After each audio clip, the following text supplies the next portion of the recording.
नमस्कार। मैं आचार्य सलील अमेरिका से।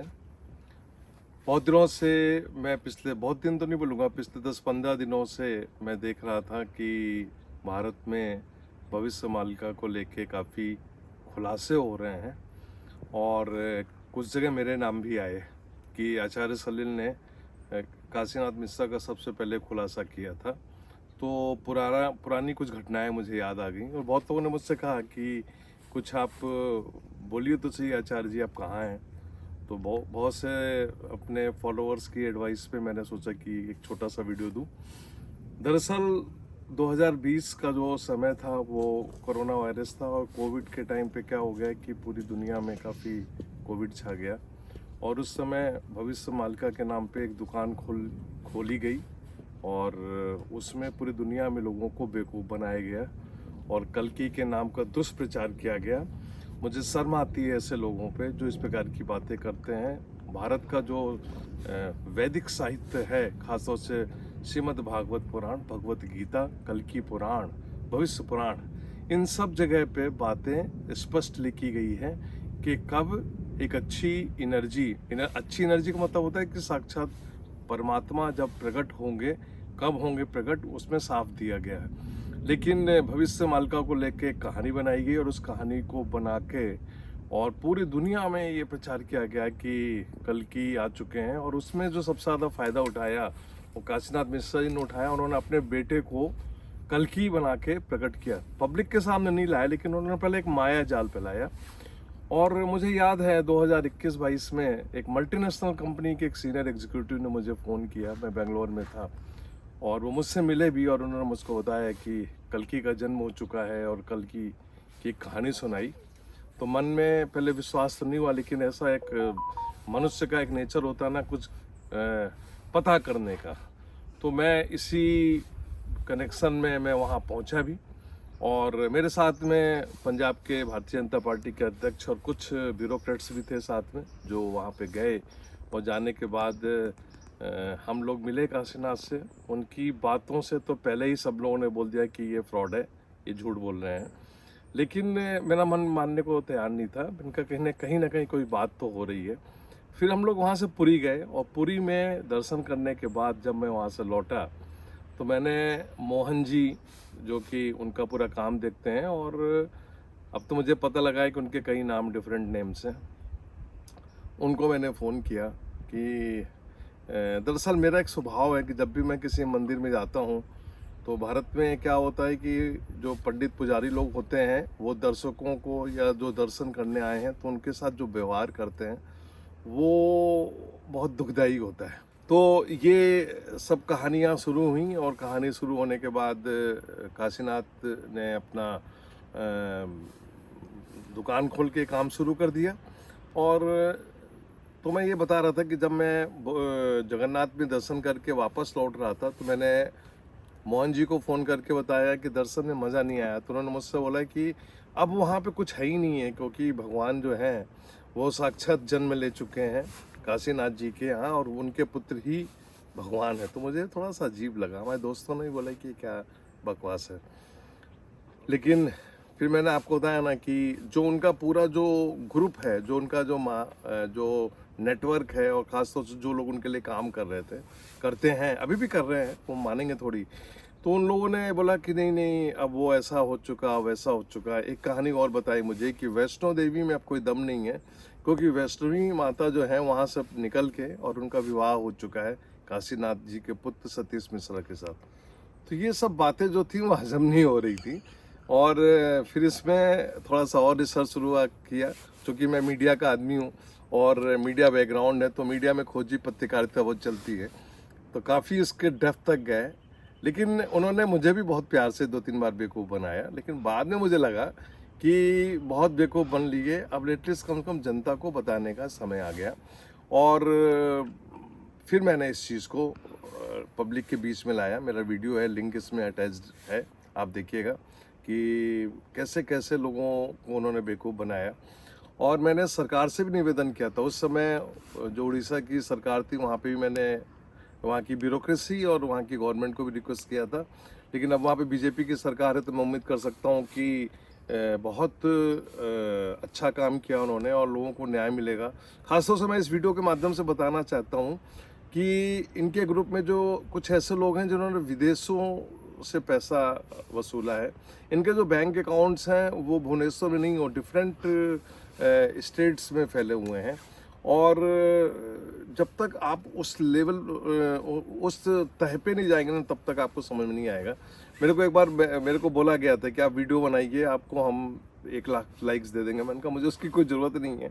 लेकिन जो कहानियाँ हो रही थी, अब जबकि उजागर हो चुका है, ये वीडियो भी शायद ना देता, लेकिन परसों एक लड़की का फ़ोन आया बेंगलोर से और उन्होंने बताया कि अभी भी कुछ फ्लर्ट हो रहा है और उसने अपनी एक कहानी सुनाई। नाम लेना ठीक नहीं रहेगा क्योंकि वो लड़की बेंगलोर में अकेले रह रही है और उसने जिस ढंग से मुझे बताया तो बहुत दुख हुआ।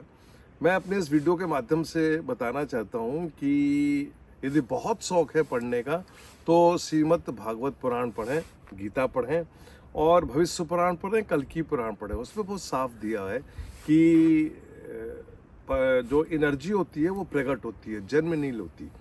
तो जब भी प्रकट होगी उस प्रकट होने का जगह भी बताया गया है और मैं इस वीडियो के माध्यम से बता रहा हूँ कि वो उड़ीसा में नहीं है। मैंने एक वीडियो में बताया था कि उत्तर प्रदेश की जो जगह है, जो ज़मीन है, वो इतनी पवित्र ज़मीन है कि जब भी अच्छी आत्माएं, अच्छी एनर्जीज प्रकट होती हैं तो उत्तर प्रदेश में ही होती हैं और उत्तर प्रदेश में ही होगी। और उसका संबंध जो है वो कृष्ण से भी है, राम से भी है, सबसे संबंध है। तो ये जो प्रोपेगेंडा चल रहा है भविष्य मालिका के नाम से, उसको इग्नोर करें और इससे दूर बचें। ये एक प्रकार का प्रोपेगेंडा है और अब तो खुलासा हो ही चुका है। मेरे पास बहुत सी रिकॉर्डिंग है इनके आश्रम के लोगों की जिन्होंने खुलासे किए थे। जो उन्होंने बताया था अब तो वो जांच में भी आ चुका है और शायद सरकार के संज्ञान में है और बहुत सी चीज़ें हैं। तो ये वीडियो देने का ये था कि जो मैंने कहा था, हालांकि थोड़ा लेट बोला, मैं भी उनके चक्कर में फंस गया था, लेकिन बाद में मैंने अपने आप को सुधारा। और जब मैं पहला आदमी था जिसने कहा था कि ये एक बहुत बड़ा खेल चल रहा है और इसके पीछे जो टारगेट था वो 100 करोड़ का टारगेट था, क्योंकि काशीनाथ ने कई बार बताया था कि 100 करोड़ रुपए इकट्ठा करने हैं। और जो इनका ग्रुप चलता था टेलीग्राम में कि किस ढंग से लोगों को ये अपने ग्रिप में लेते थे, इसके बारे में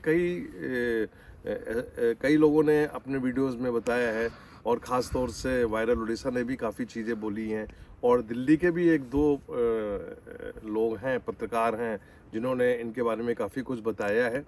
मैं यहाँ अमेरिका से बैठ कर सिर्फ इतनी बातें बोलूँगा कि अंधविश्वास से दूर बचें। हम लोग क्या होते हैं कि चमत्कार को नमस्कार करते हैं। इन्होंने कोई चमत्कार नहीं किया, इन्होंने बड़े प्यार से आप लोग को बेवकूफ़ बनाया, अपने बेटे को बिठा के पूजा कराई, उसके चरणों की पूजा कराई। मैं इस वीडियो के माध्यम से एक चीज़ और बताना चाहता हूँ कि जिस व्यक्ति ने मुझे इनसे जोड़ने की कोशिश की थी, एक मल्टीनेशनल कंपनी में है, वो जब इनके पास पहली बार गए मिलने के लिए वहाँ पे, तो इनकी पत्नी को अंदर नहीं जाने दिया गया। बोले कि नहीं आपकी पत्नी नहीं आ सकती, आप जाइए। तो मैंने पूछा वहाँ जाके तुमने क्या देखा? तो कहने लगे नहीं कुछ नहीं था, सिर्फ एक ड्रामाबाजी थी।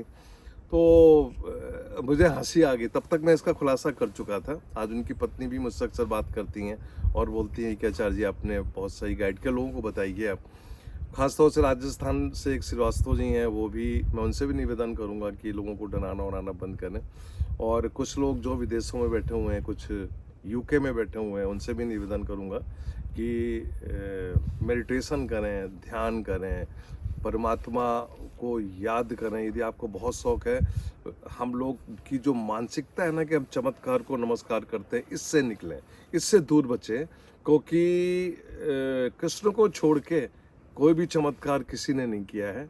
मैं राम के युग में नहीं जा पाऊंगा, लेकिन जो मैंने जितना सीखा है भगवत पुराण और भागवत पुराण और जितनी भी मैंने गीता पढ़ी है, जितना मैंने डीप मेडिटेशन, क्योंकि मैं महात्वारी बाबा का डिसाइपल हूँ और हम अक्सर मेडिटेशन में द्वार हट जाते हैं, तो वो चीज़ें जो वहाँ से निकल के आती है ना, उसको फॉलो करें। और मेडिटेशन के लिए बहुत सी ऑर्गेनाइजेशंस हैं जो आपको फ्री मेडिटेशन कराती हैं, आप उस पर जाएं।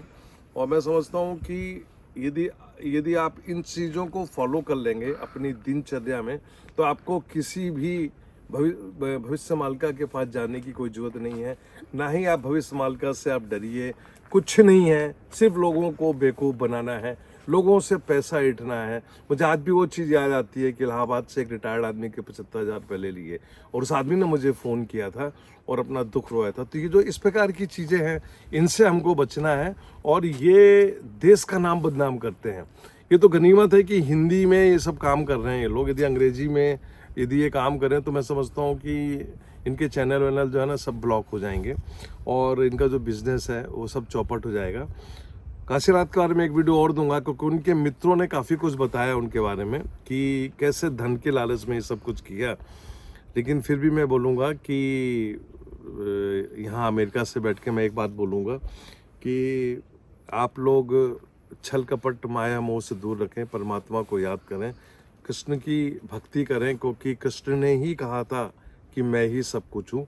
हमेशा ध्यान दीजिएगा, कई चीज़ें मेरे दिमाग में घुस गई लाइफ में कि ईसा मसीह ने कहा था कि I am the son of God और ऊपर इशारा किया था।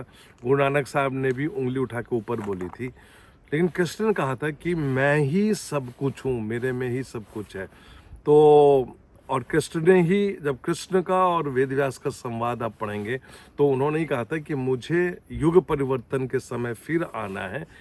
यदि मैं अपने फॉलोअर्स को बताना चाहता हूँ कि यदि सब कुछ ओपन कर दी जाएगी तो आप देखिए आज इस समय पूरी दुनिया में करीबन 200 कल्कि हैं। अभी एक लड़की ने मुझे फ़ोन करके बोला कि आचार्य जी मैं कल्कि हूँ। अमेरिका में भी बहुत से कल्कि हैं और वो एक कहानी बना के चलते हैं कि मेरा नाम ये, मेरे बाप का नाम, मेरी माँ का नाम और उसमें ये बोला गया है। ऐसा नहीं है, ये इससे निकलिए, ये राहु का प्रकोप है और ख़ासतौर से ये जो आया ना कोविड के बाद आया और बहुत से लोग ऐसा करके अपने समय को बर्बाद कर रहे हैं। तो मैं उनसे भी निवेदन करूंगा कि इन सब चीज़ों से दूर बचें और आगे बढ़ें। ये भविष्य मालिका जो है ये ख़त्म हो जाएगा, शहर वहाँ बम गिरेगा, वहाँ की आबादी कम हो जाएगी। ये जो है ना ये निगेटिव चीज़ें हैं और आपकी मानसिकता में निगेटिवता भर देते हैं। इससे बचना है, ऐसे लोगों को से दूर रहिए, ऐसे लोगों को अवॉइड करिए। ये सब जो है ना ये इन सब में राहु का प्रकोप है और ख़ास तौर से इन लोगों ने जो अपनी दुकान खोली है ये खेली है आपकी कोविड के बाद और कोविड के दौरान 4 महीने में ये सब 4 साल में ये नाटक हुआ। काशीनाथ के बारे में तो पूरी दुनिया जान चुकी है, लेकिन मैं लोगों को बताना चाहता हूँ कि अभी भी बहुत अपने आप को कल की बोलने वाले लोग हैं। मैं उनसे बोलता हूँ कि वो इन सब नौटंकी से बचें और अच्छा जीवन जिएं। मैं यहाँ से अमेरिका से अपने सभी फॉलोअर्स को सलाह दूंगा कि मेडिटेशन करें, ध्यान करें, क्रिया करें, योग करें और जिसके लिए भारत फेमस है ये इस प्रकार की बातों से दूर रहे। मैं फिर बोलता हूँ कि भविष्य मालिका मन को भटकाने वाली एक स्क्रिप्ट है, किसी के पास नहीं है। काशीनाथ जी ने मुझको खुद बोला था, इशारे में बोला था और बाद में मोहन ने बताया था मुझे कि हमारे पास कुछ भी नहीं है। अगले वीडियो में बताऊंगा कि ये कहानी कहाँ से शुरू हुई लोगों को ठगने की। नमस्कार।